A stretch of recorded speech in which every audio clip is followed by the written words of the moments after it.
Okay, we will start. It's 5 o'clock on the dot. Thank you everybody for signing on, for registering for this. This is one of the DBT skill sessions. DBT of South Jersey offers these sessions to increase access to people all over who might not be fortunate enough to be able to be a part of a DBT program, as well as refreshers for people who have gone through DBT and maybe they're not connected anymore. And we at DBT of South Jersey just really believe that everyone in the world should have these skills. And so the more that we can put them out there, we think that everyone will be in much better shape. So that's why we're doing these. So thanks for coming. And anyone who signed up for this will get a recording emailed out. So if there's a friend or someone who you feel like needs this information, please feel free to share it with them. I'm Shaelene, and I am the owner of DBT of South Jersey, and I will let Alex introduce herself as well. Hi, I am Alex. I'm one of the clinicians at DBT of South Jersey, and really looking forward to talking about opposite action in this way. Yes, Alex and I used to run group together back in the day, and it's been a long time. But very long time. Yeah, it's been a while, but we're excited to be together in this forum and to share this with you. So Alex and I are also both yoga teachers.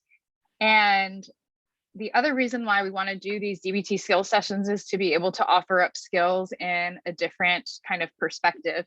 So for anyone who's been a part of a DBT skills group, we teach the skills as they are meant to be taught. And that's not to say that we're teaching skills in a way that they're not supposed to be taught, but there's not always time to be able to share different perspectives. And so today we're going to teach about an emotion regulation skill, opposite action. And we're going to teach it from the idea of really taking opposite action and using it as a body-based skill. And with having background in yoga, there are conversations that Alex and I have had about practicing this skill from a more physical standpoint. And that's what we want to share with all of you tonight. So with all of that being said, follow us on Instagram, on Facebook at DBT of South Jersey. You'll know everything that's going on and all of the things that are coming up. I'll share a couple of other things that are coming up that you might be interested in. Again, these are all free resources. So our next skills session is coming up on July 14th. You can register at dbtofsouthjersey.com, just as you did for this webinar. It's with Ashley, and she'll be teaching the skill of relationship mindfulness, which is cool because it's not one that everyone gets to go over in group if you're ever a part of that.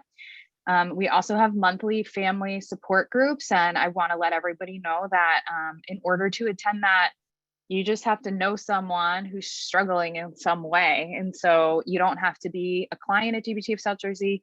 The family member or the friend or whoever, the partner, doesn't have to be connected to us at all. This is just another thing that we're doing to create more support for everybody out there. So feel free to share that with others. Alex teaches yoga once a month. Do you want to tell people a little bit about what yoga is like and what to expect? Yeah, so just for some background, yoga is set up in the same format as this. I know a lot of people can feel worried about like, well, wait, am I going to be on the screen? Are you going to see me doing yoga in my bedroom with my dog next to me? And don't worry, it's going to look just like this. So you already have a sense of what to expect in that way. And this is the same thing that Shaelene is talking about. This is not just for people who are coming to therapy. This is not just for yoga practitioners. This is for anyone and everyone. And it's really about being able to utilize yoga as a means for healing and as a means for getting back into our bodies, for feeling good, hopefully. And so, yeah, it's open to anyone. I really like to kind of marry DBT skills to yoga. And so if you come to my class, whether you know anything about DBT or not, you'll probably hear me talking DBT things, and you'll be so well versed in it by the time you come to a couple of my classes, because I really do like the connection of yoga and DBT. They really go quite well together.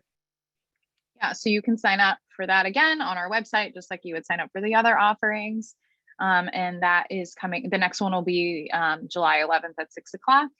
And then last, not on the DBT of South Jersey website, I don't think so, but my latest venture, I created a podcast. It's called the Tea Talk Podcast, and it's all things related to therapy and healing. I did it again because I want to create more access to help. And I think that therapy is a great way to get help. It's not the only way to get help, and healing is not linear. And so I talk to other therapists, and therapists share tips, but they also share their own personal stories. Alex is going to be on the podcast soon. But I also share like more non-conventional ways from people that aren't in therapy, that found other ways to find healing. So I hope you'll take a listen, and I hope you enjoy it and that it's helpful. So that's all the stuff that we have coming up.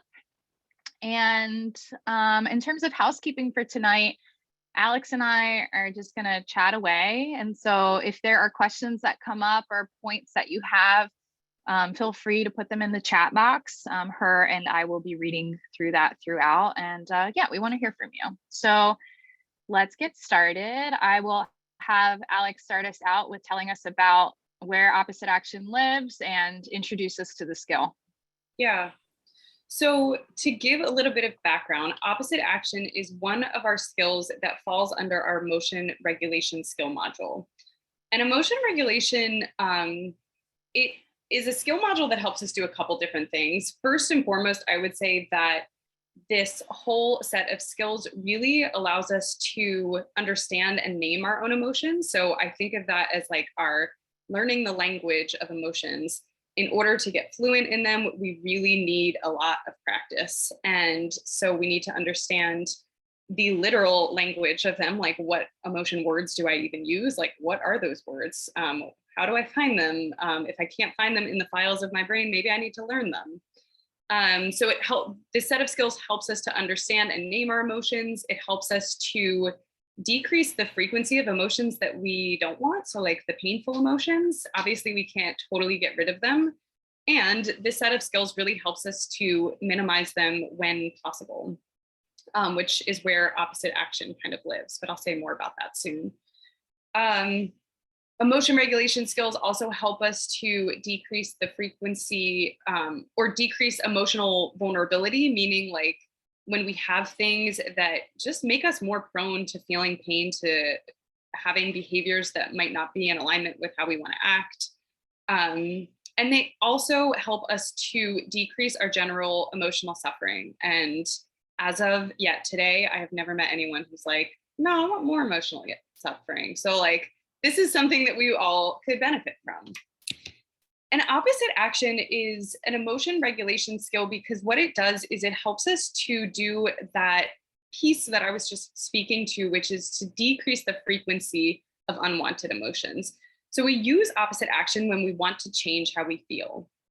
And I know that that can be kind of this like misconception of, wait, but like we can't change how we feel. Like I feel how I feel. And yes, that is true. And at the same time, there are things that we can do to change it at times. It doesn't mean that that emotion is invalid. It doesn't mean that that emotion isn't there for a reason. Like it is there and we can honor it. And when we want to, we do have the power to change it in some way. So opposite action really helps us to do that. As you can see here, it says that we use opposite action to change how we feel when emotions don't fit the facts of a situation or when it's ineffective to act on our action urges. So you might be wondering, like, what is an action urge? And essentially it's like what we feel like doing when we feel a certain emotion. So I'm scared, I feel like running away. I feel like avoiding. I'm angry, I feel like yelling. I feel like shutting down. It's this, what I feel like doing when I'm experiencing a certain emotion. And so when we're using opposite action, when we talk about this, like fitting the facts, that kind of goes back to this almost like prerequisite skill, which is the check the facts skill.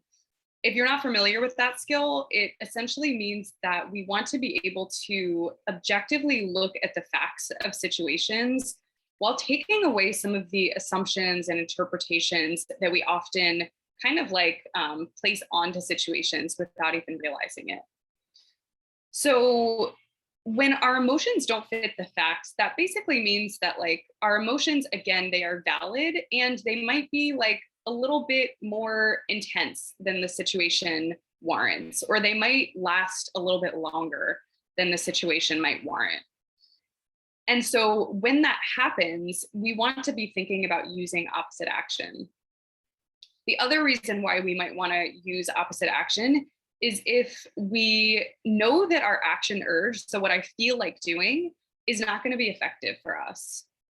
And so we can often think of emotions as being directive. So like, I feel this way, and thus I must do what it's telling me to do.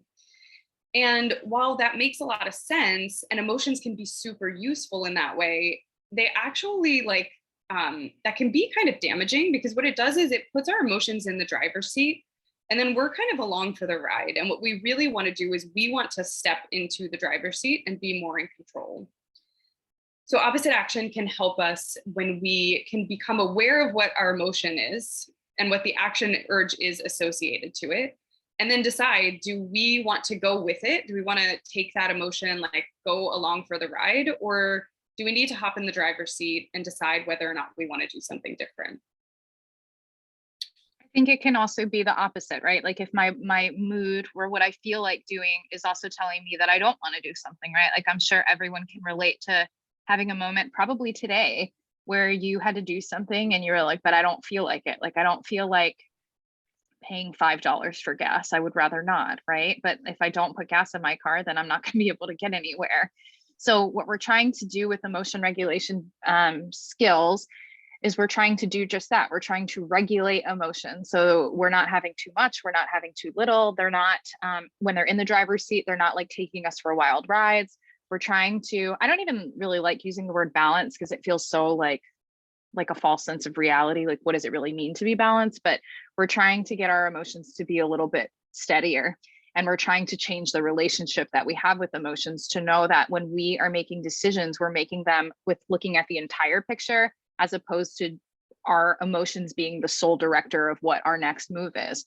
Because if we go along with that, right, like if we go along with what our mood says to do most of the times, like Alex said, it is going to be quite damaging, because our mood, it moves towards what feels good and it moves away from what feels painful. And if that's what navigates our life, we're going to miss out on a lot of things. And it's going to be really hard to get over really difficult things. And we know that life is full of challenging and difficult things at times, right? So we need to ensure that we have skills that can help keep us effective and move us forward, even when our emotions are sending us conflicting messages. Yeah, and I just want to offer that, like like Shaelene was saying, we use this skill probably all the time without even realizing it.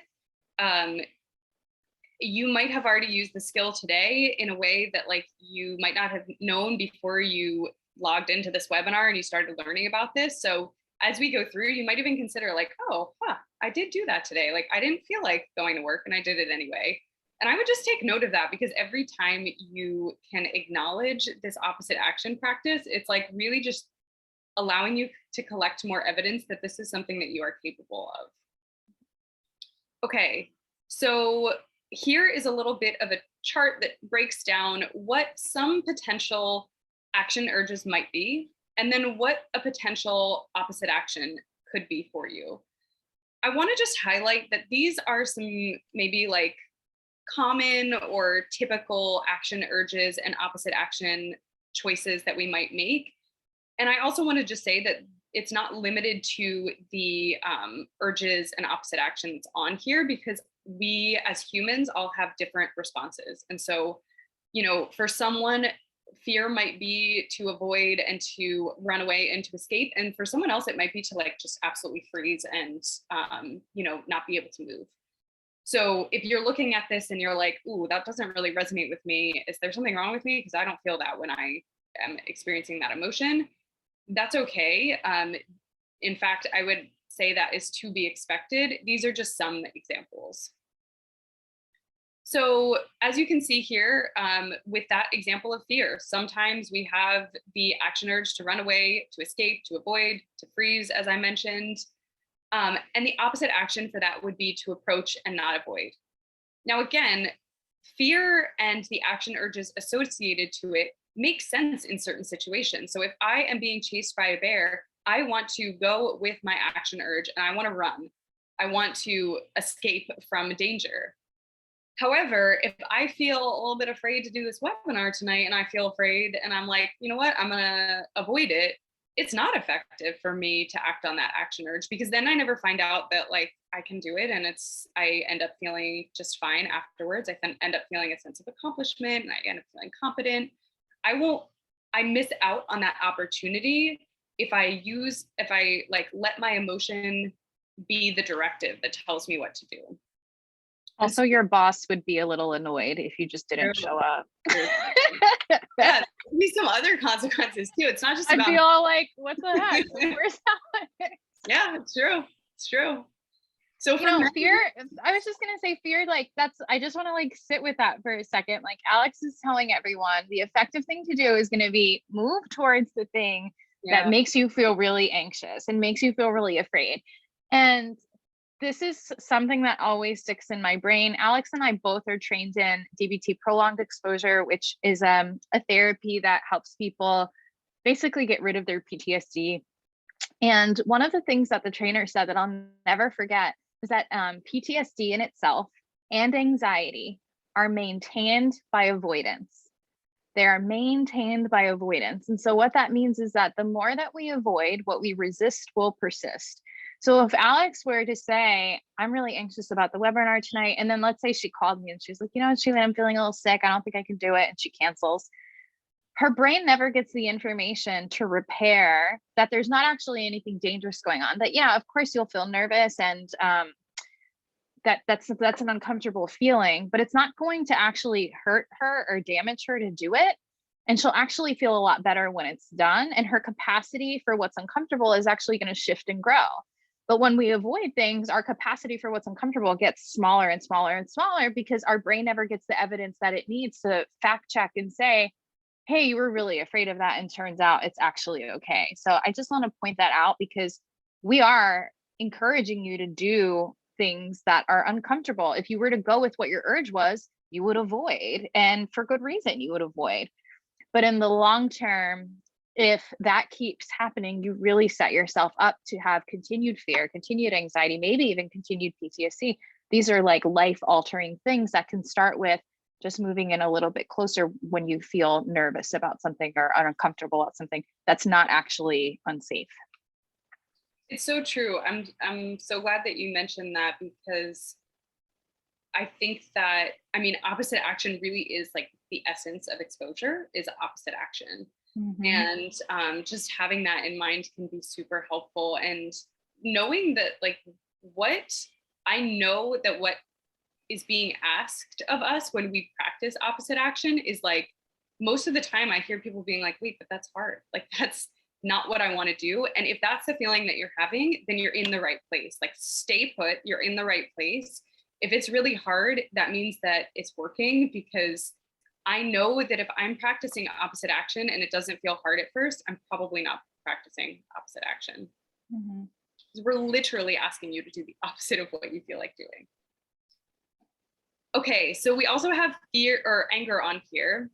And some of the action urges associated with anger could be attacking, it could be shutting down. So things like screaming, yelling, throwing something, those could be some action urges associated with anger.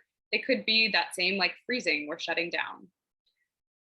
I love the opposite action for anger that Marcia suggests in the skills training book. She suggests be gently avoiding, or to be just a little bit nice, which I really love, because I feel like that is a great way to counteract some of the action urges that come along with anger. The next one is sadness. Some of the action urges associated with sadness could be to withdraw, to isolate. Again, like, these action urges make a lot of sense. At the same time, I'm sure that all of us can think back to experiences when we feel sad and we want to feel different. And then we kind of just like feed the sadness with what it's telling us to do. Even if it's like my action urge when I feel sad is to listen to really sad music. Like, sometimes that's effective if I want to just experience and like move through the emotion and maybe just sit there and cry and feel it. It's not effective if I'm trying to feel different. And so actually this, I would say, is like, can be one of the hardest opposite actions, where we really, really have to dig deep. Like, we have to access this like higher self, wise mind self, when we go to use opposite action for sadness, because it means getting active. It means really trying to counteract this emotion with sadness is going to send us a lot of messages that say, don't get active, stay put, stay how you're feeling. And it takes a lot of digging deep, like I said, to do the opposite there. It's another one of those things where that emotion starts to really grow and thrive in the conditions that the urges are pulling for. So I know I've used this example in group before, but I'm just looking at these little plants that I have in my window that started out really tiny, but I, wanted to nurture them. So I put them up by window so they get plenty of sun. I make sure to water them. Every now and then I tell them they're doing a great job. I think it helps. And those are the things that grow those plants, right? So if you think about sadness, what are the conditions that are growing sadness?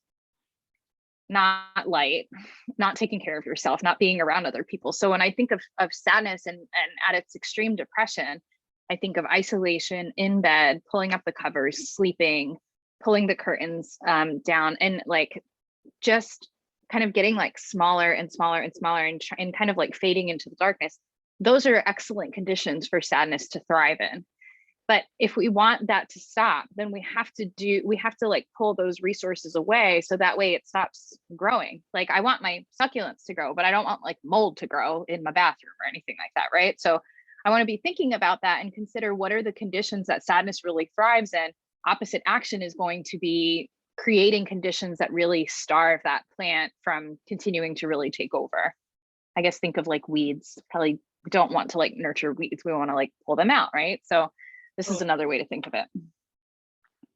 And then the last one here is shame. And I think a lot about the work of Brene Brown here.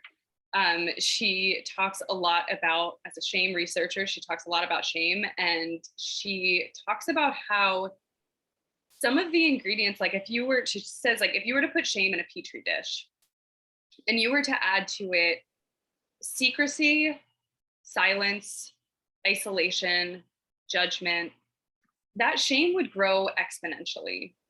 And basically what that means is like, if I feel ashamed about something and then I tell myself, tell no one, and I keep it to myself and I keep it secret, silent, I really isolate myself from anyone who might experience something similar, what will happen is my shame will just grow and grow and grow. But if you take the same exact shame in that petri dish and you douse some empathy, some compassion, some telling someone who will meet you with some of those things, speaking the words out loud, having words wrapped around it, then the shame can't survive.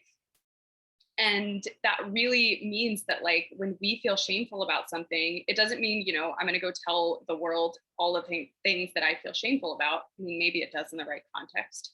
But it does mean that I need to take that out from the dark, because if I don't, then like Shaelene said, like that's where the weeds of shame will just grow and grow.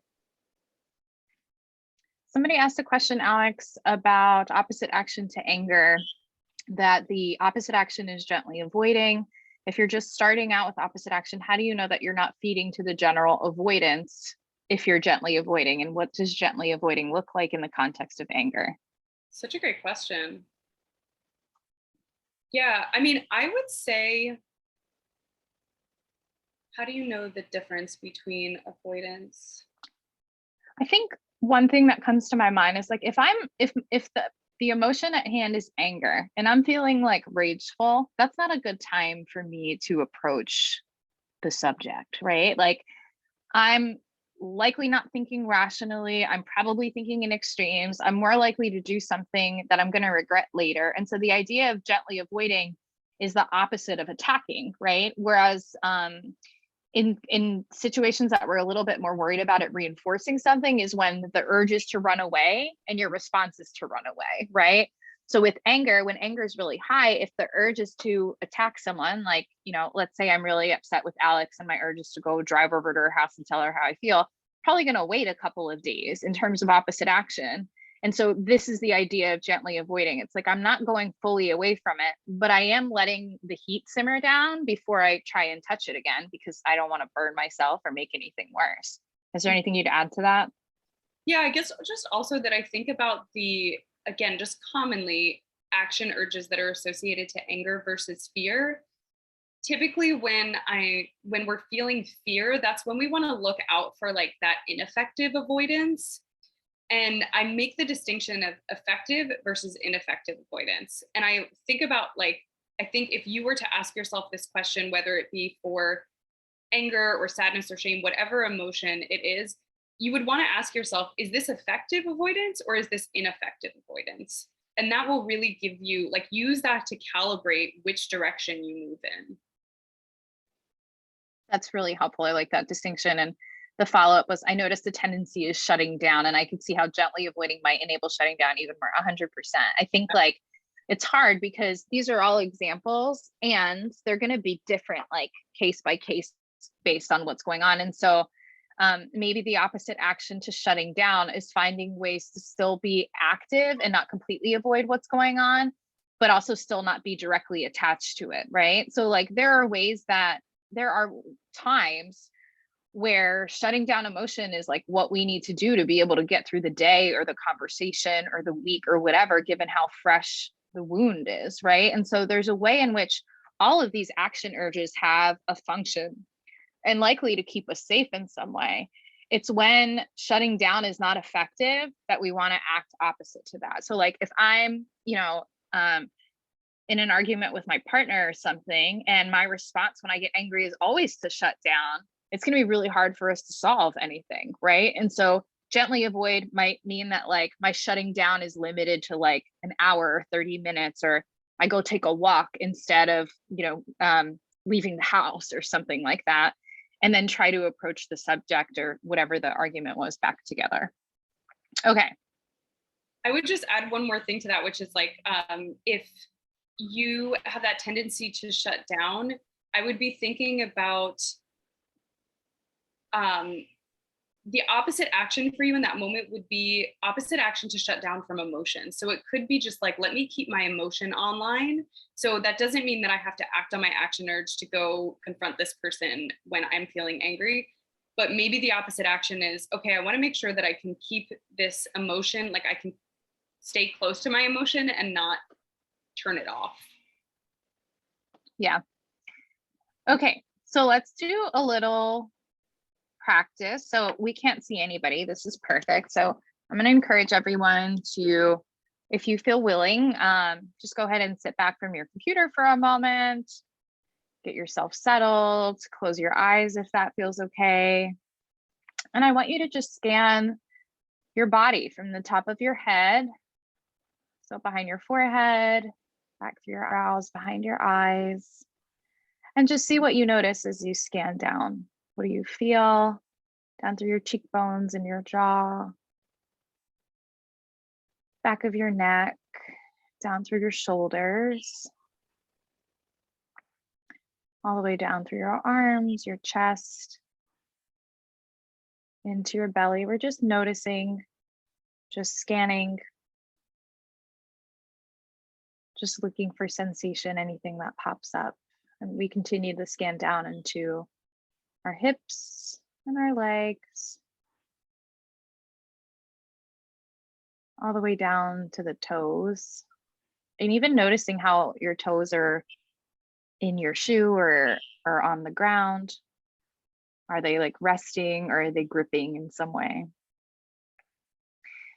And in this scan, now that we've gone from top to bottom, I want you to just go back into your body as I ask you the question, where does your body default? Like, where is your body's baseline? Is there always tension in your neck? Do you notice any bracing in your belly?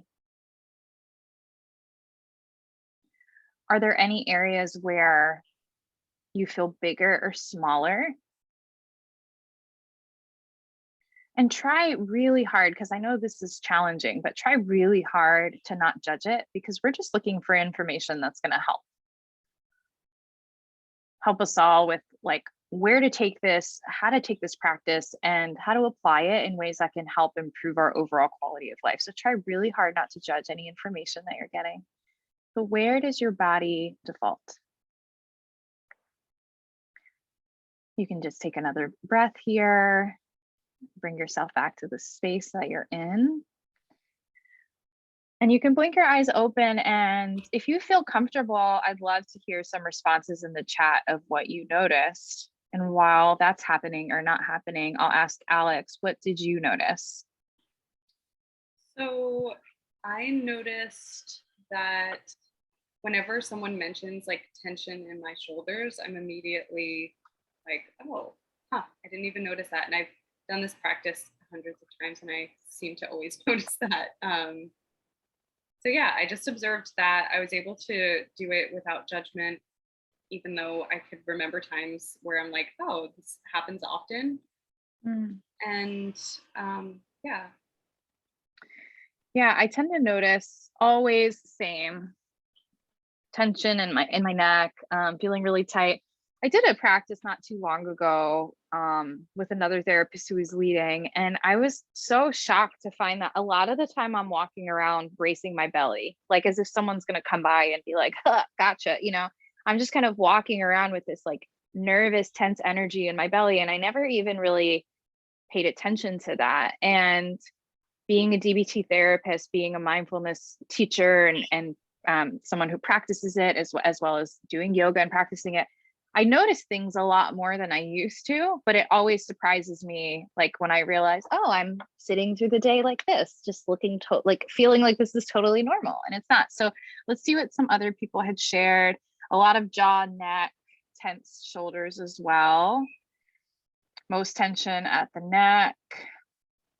Yeah, not alone here. So with that in mind, I'm going to take you guys into our thoughts on why does this matter in terms of your body? Like, why pay attention to opposite action in a more physical stance? And so this little chart could look differently in terms of where the arrows are, but my point here is that one thing connects to the other. And so our body gives information to our brain. So we notice tension in the neck. And then our mind communicates to our body. And so let's say, I'll come back to this example, but when I think tension in my neck, I'm like, oh my goodness, I must be really stressed. Or when I think of that, like bracing in my belly, I think like, man, am I like anxious about something? Am I nervous about something? What's wrong? And then when I filter back through what's been going on in my mind in the previous minutes or hours or days, usually that information lines up pretty well. Like, oh, it's not surprising to me that I'm really stressed or that I have tension in my neck or in my shoulders. But here's what I want you guys to be paying attention to. So let's say that a thought that comes into the mind is like, you know what, this sucks and it's probably never going to get better, which is like a pretty hopeless place to be in. And I'll tell you guys, the past like 2.5 weeks, my son has not only not been sleeping at night, but he's like waking up so many times, like 5 times in a night. And then when he wakes up, he's screaming. And I don't think he knows that he's screaming. I think he's having a nightmare. Long story short, I have been miserable. Like I have had moments of complete hopelessness. And I remember even saying out loud, like, this is one of the worst nights of my life. Like I'm just completely exhausted. And I have no idea that it's going to get better. I'm sure it will. But in those moments, I'm like, this is never going to get better. This is the 8th day in the row that it's happened. Yeah, 8 days in a row. Like it's never going to get better. I don't know how I'm going to be able to survive like this. And so I start feeling really hopeless. I start feeling a sense of like despair. And then what does that generally look like physically? Well, heavy, slow, head low. And kind of like Alex was saying before, these may or may not be things that line up for you. Maybe you don't feel this way physically when you're feeling hopeless, but we're just using this for example's sake. So feel free to switch in or out anything that feels relevant. But here's the thing. When your body is feeling heavy, slow, and your head's low, it's really hard to not feel hopeless and despair and sadness, right? Like if I want to feel hopeful and encouraged and energized about life, it's going to be really hard for me to do that when I'm physically embodying the emotion of hopelessness and despair. And then the thoughts start to come in, and it's appropriate that it's in a circle because it's really easy just to get caught up in that loop. I was doing a podcast interview the other day, and we were talking about how a lot of our suffering, and again, it's like it's not new information, but it always blows my mind how simple it is. Like when we're thinking about the future and when we're thinking about the past, that's usually where our anxiety and our suffering comes. Like we're not just here with what's going on right now in this moment. And so I think this is super important to pay attention to, because if we know that body and mind are connected and that one thing influences the other, that means that we can use opposite action in our favor to change up the script in terms of how we're feeling and what's playing on the tape in our mind. Alex was talking about this earlier. Like if you have an emotion, the emotion comes up and it's there. And so it's valid because it's there. And the thing about emotions is like, you can't change the fact that they happened, but you can influence what happens next. And so maybe instead of continuing to be in this cycle, maybe at some point I catch myself, or maybe I put a little reminder, a little sticky or something in my office where I tend to get neck stress and, you know, tension builds up. Or maybe what I need to do is put something in my son's room for when I feel completely hopeless and miserable when I'm in there at 5 a.m. and I can't sleep. I need to put something in there that reminds me, hey, just try maybe changing up your physical stance in your body. And so for everyone on the call, I want you guys to all practice this and just see what happens. Maybe you're not feeling hopeless right now. Hopefully you're not, but I just want you to notice if there's any difference from how you're sitting right now to what I'm going to encourage you to do. So I just want you to go ahead and get yourself comfortable. And I want you to sit up nice and tall. Imagine like a string is coming out the top of your head and it's pulling you up, up, up. And take your shoulders and maybe inhale, bring them up, and exhale, bring them together and down the back. So the space in your chest is nice and open. And take a deep breath in through your nose and big breath out through your mouth. Let's try that again. Inhale, big breath out. Palms open on your lap if that feels okay, and chin up. And just notice if you feel any different from like 30 seconds ago. You can type in the chat if you notice anything. Alex, you notice anything different? I feel like that tension that I was talking about earlier has like softened a little bit. Okay, yeah. And so here's the thing. This isn't necessarily like changing your life. It's not like I went from feeling hopeless or stressed to, you know, I want to go run a marathon or something right now. But even if the response is less hopelessness, less despair, even just by like a fraction, then why not do that when it literally costs nothing other than the awareness of what's going on in my body, what in my body might be keeping this emotion alive, that might be influencing my thoughts to get me stuck in this circle. How can I interrupt it by making changes in my body? Sometimes the most subtle changes create such big impact. For all of the people that are saying they have tension in their neck, let's try another one. Like just close your eyes for a moment.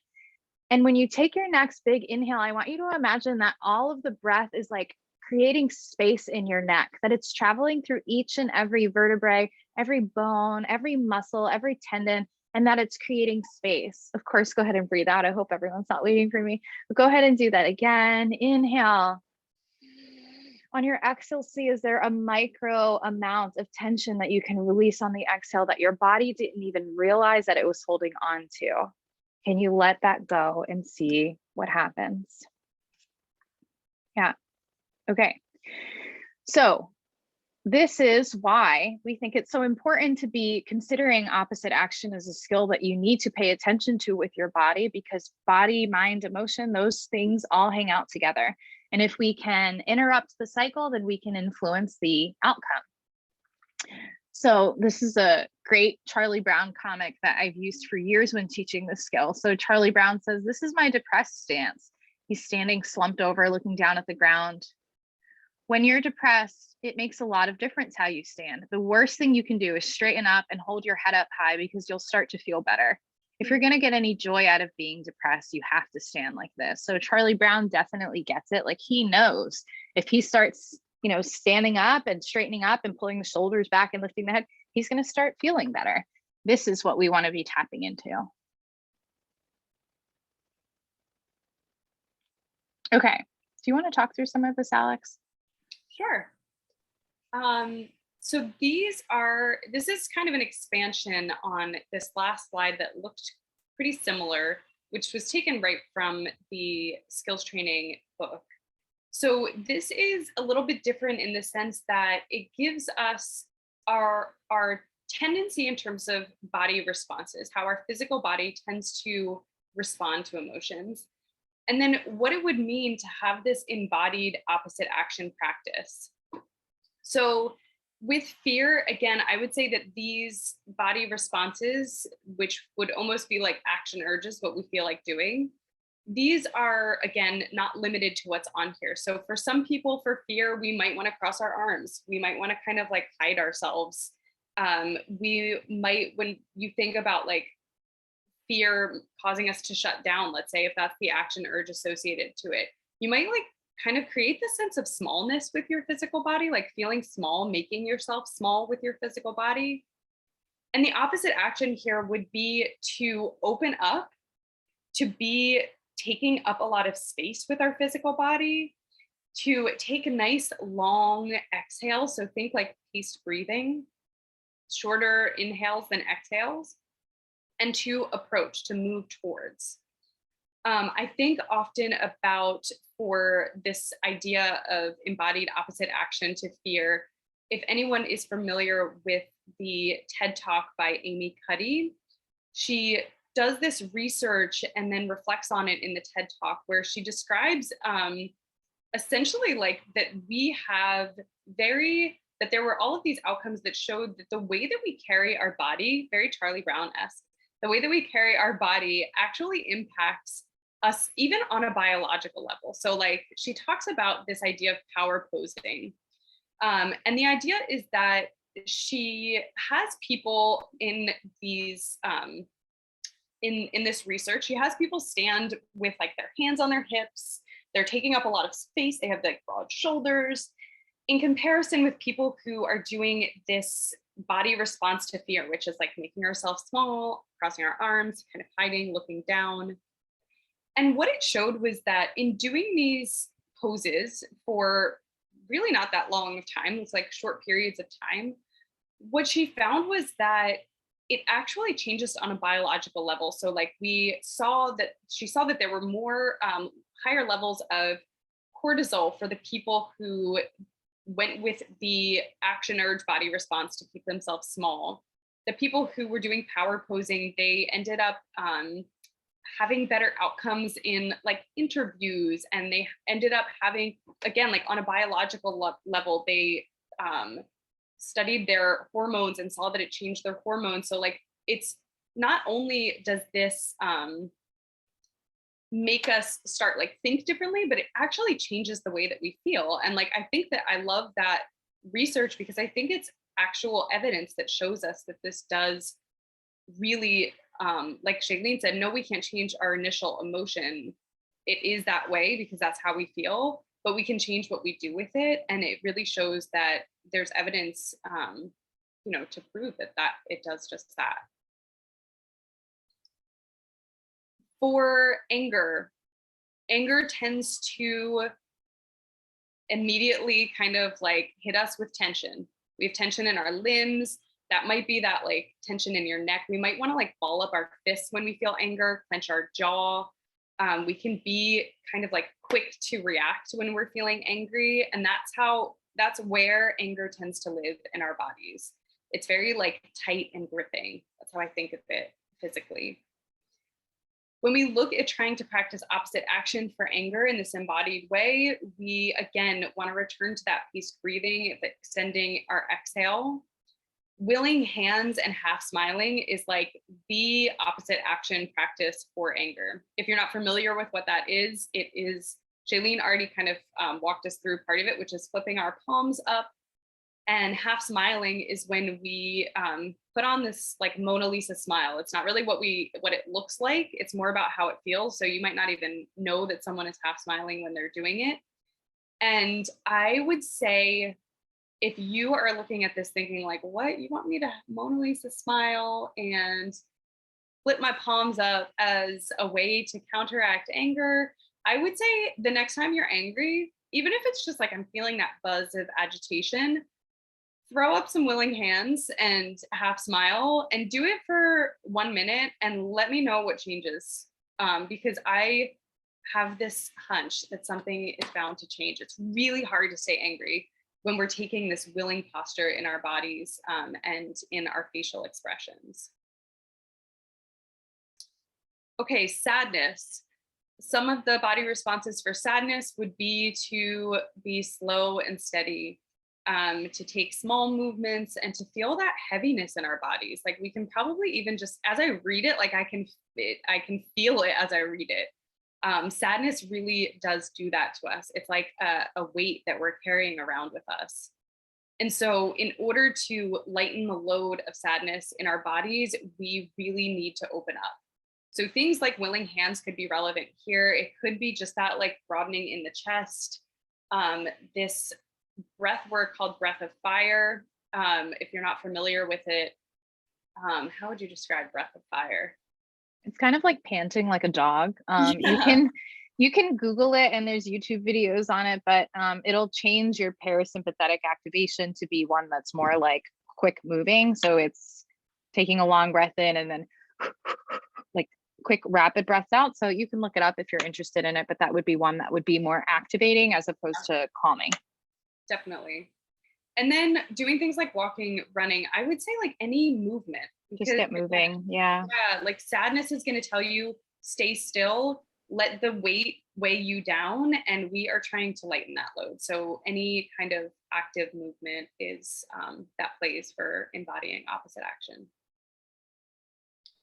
Okay, and then shame, I would say again, like kind of similar to fear in the sense of making ourselves small, hiding, not making eye contact, looking down, and doing the opposite action for this in our physical body would be opening up. I think like opening up even in like your chest area, standing up nice and tall. Again, like thinking about if you were to put your hand on the top of your head, and then you were to think about like pressing into the floor and like, or pressing into your seat if you're sitting down and like growing like a half an inch taller. Think about that as being like the essence of opposite action to shame in your physical body. Like make yourself physically taller, make yourself bigger, take up space.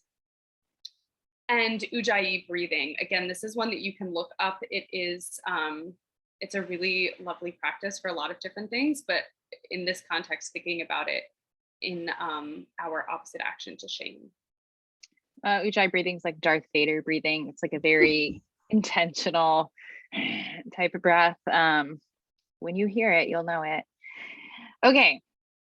So if you're into yoga, there are some poses that would be helpful in terms of opposite action to these things as well. And again, this is not the only way. These are more just things that Alex and I have conceptualized as being a more embodied practice for these opposite actions. So fear, when you're thinking fear, we want to be thinking what's opposite to fear, feeling really strong, feeling really empowered. So mountain pose.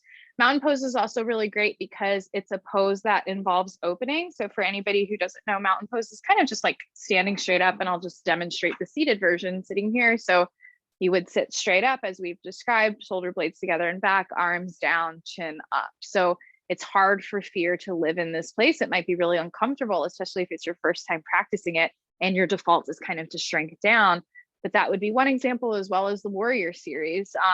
Warrior series, it's really cool because there are stories attached to them. There's this great book called, I think it's called Myths of the Asanas, which talks about like how different yoga poses were born and the names of them. And the warrior poses, if I remember it right, like it has something to do with this like wild guy that had these crazy dreadlocks. And I feel like he like something about the dreadlocks, like I feel like he like cut some, he like it like severed somebody or something. Like it's this wild story. This is all like mythical stuff, but it's very cool. So like you can't be in warrior pose just kind of like meh. Like you want to really be in it and like feel the strength and the power behind that. So warrior poses would be really great opposite action to fear for those reasons. I feel like and then of these poses, like what they are, it's like taking what we want to do when we feel fear and getting into this like empowered, very like strength-based physical pose, and like accessing our physical strength, like, Yeah, strong parts. yeah, as a way to counteract some of that fear. Yeah, yeah. I love those. Anger. So tension, fight urges, opposite action to anger could be practicing Shavasana. Shavasana is the last pose of yoga. You're pretty much lying on the floor with your hands up, which is basically practicing willing hands. And so you might want to practice this to bring anger down. And same for Sukhasana. Sukhasana is just basically sitting down, palms up, a willing stance, and a lot of focus on breath. I think that when we're angry, it's really easy. When we're angry and when we're fearful, it's easy to kind of like restrict breath and to hold in. And so anything that's going to open up the space inside the body, breathing really deeply, breathing long and slow, doing paced breathing, these are all practices that'll change what's going on physically to bring the anger down, which would be the goal. Sadness, anything that's heart opening. Actually, if you're doing like back bending poses, so I guess like bridge, wheel, boat pose, all of those actually increase your heart rate, which would be what you're looking for when you're feeling sad and the body's feeling really slow and lethargic. Increasing the heart rate, it's like bringing vitality and life back through the body. But also just any heart openers to open up that space here instead of crouching inward. Sun salutations, this is like going through this is probably anyone who's been to a yoga class has done a sun salutation. But the reason that this would be important because it's activating its movement instead of just staying static.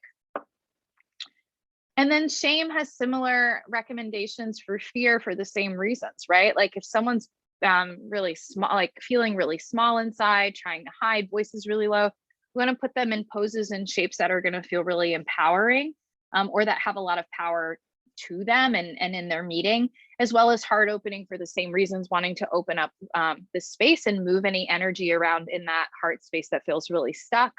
The other thing that I want to mention about this is like, if shame lives in your body a lot of the time, so maybe in that body awareness practice, you notice that your tendency is to kind of hide and to make yourself not be seen and make yourself smaller.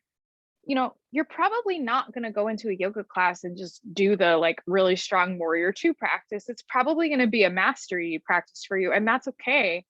The cool thing is that, especially with yoga, with movement, with breath work, these things can happen in like gradient stages. It doesn't have to be an all or nothing practice. My computer is going to die, Alex. If you want to jump in, I need to get my cable. Sure.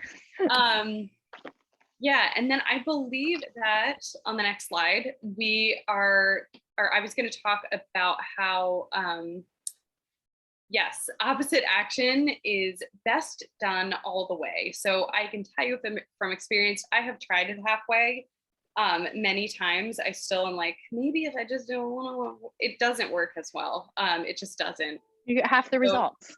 Yeah, I have collected the data on a personal level, and I have done a lot of collecting that data, and it just does not work as well. So opposite action all the way, what that means is that we are practicing opposite action with our facial expression, with our physical posture. Those things were really what we were talking a lot about tonight, like really trying to embody this practice, but also opposite thinking, opposite speaking. So if I were to, in that example that I shared of, you know, feeling nervous about doing this webinar, if I had come here tonight and I were to act on my action urge, it might mean that, and I'll just exaggerate for the sake of the example, but it might mean that like I make myself small, like I'm crossing my arms and looking down this whole time. It might mean that I am thinking to myself the whole time, oh gosh, this is the worst. I don't know how to teach skills. If I'm thinking those things, if I am, you know, using a really soft voice tone and looking down, like I am not going to feel confident going through it. So opposite action all the way means doing all of these things. And that's when we really can get the most bang for our buck with the skill. Like Shaelene said, this can be done though in incremental steps. So don't think to yourself like, oh wait, I got to do opposite action all the way. So that means that I got to go into the yoga class and do the most challenging pose. Like, yeah, because it's going to be uncomfortable. Like if that's not the norm, it's going to be uncomfortable. Yeah. Yeah. And the idea is that like a moving ball keeps rolling. So if we can get to step one of opposite action, and on a day when, let's say, depression hits really hard for you, that might mean just put my feet on the floor. Like that's the opposite action. And then that ball will keep rolling. And opposite action also works best when we repeat acting opposite over and over and over again. Again, you can probably think of something that you felt really afraid to do at one point that now is like second nature to you. And that is because you practice opposite action so many times. Over time, we no longer feel as afraid to do things when we continue to engage in this practice. And that does feel really good. I can share from personal experience. You know, speaking in front of people is something that is really difficult for me, or it has been more challenging for me. And so, coincidentally, I would like to speak more. I like to do trainings and stuff like that. And so I try and find ways to practice that. It's opposite action, but it's also building mastery in that. And it's really cool because in starting the podcast, I knew that would be a practice for me to practice like public speaking in a way that felt more accessible to me. And I recently heard a podcast that I was on a little bit ago before I started my own, and I can just hear my anxiety in it. I was talking like a million miles a minute, and I'm like, wow, like I practiced it, I stayed with it, and I just feel so much more confident. I don't get half as I really don't get as nervous as I used to. And so there's a lot of evidence in practicing that over and over and over, and you can see why that would be, again, another benefit and reason as to why it's an emotion regulation skill, because I feel more confident instead of feeling like if I were to just avoid it and pull away from it, I would just stay scared for a longer time. Okay, go ahead, Alex. I love that example because I think it also shows that if you were to go with the opposite action or the action urge after your first one when you felt really nervous, like if you were to listen to whatever that told you, which might be like, I know for me, if I do something and I feel nervous about it and I can tell when I'm listening back to it, I might think like, okay, don't do that again. And it can be like emotions trick us. And so we really want to like, just get curious about them, because if we listen all the time, like you might not have been able to give the world your podcast then, and we would all be. Yeah. Emotions, they can be really great and really tricky at the same time. If there are other questions, we have a couple minutes to answer them. Somebody asked if breath of fire is the same as Wim Hof breathing. I don't know enough about Wim Hof breathing, but my understanding it has a lot to do with like right and left brain activation, which is just different. That doesn't mean it won't work, but I do think that it's different from breath of fire is different from Wim Hof, just from what I know, but I also don't know a lot about it. Any other questions or comments, or I always want to say concerns, but I hope nobody has concerns. I also don't know if I can do anything about your what are your concerns? While we wait for that and wrap up, I just want to remind everybody again, there's plenty of free things coming up on the DBT of South Jersey website. If you follow us on Instagram at DBT of South Jersey, you'll see all of the things that we're doing. We'd love to see you again. Please share this with anybody who needs it. And if you're someone who's in the, really in New Jersey, but in the South Jersey area, and are in need of support, we have plenty of amazing therapists who would love to support you. So I think that's it. Alex, anything else to add on opposite action, the body way, before we sign off? I don't think so. I would just say the same thing. Anyone who wants to really like get this in a practical, practical practice, please come to my yoga class, because a lot of the things that we're talking about are very much done in that practice. So would love to have you there. That's awesome. Someone said they're listening from Puerto Rico. Woohoo! My people out there. That's awesome. All right, guys. Well, thanks so much. Yoga class, you can find that on dbtofsouthjersey.com. You can sign up for it. And they are virtual. They're all virtual right now. So yes, anybody from anywhere can attend. You don't have to be a client or anything like that. So please share that with other people so they know about it as well. Okay, well, thanks everybody. And we hope to see you soon. Take good care. Bye, everyone.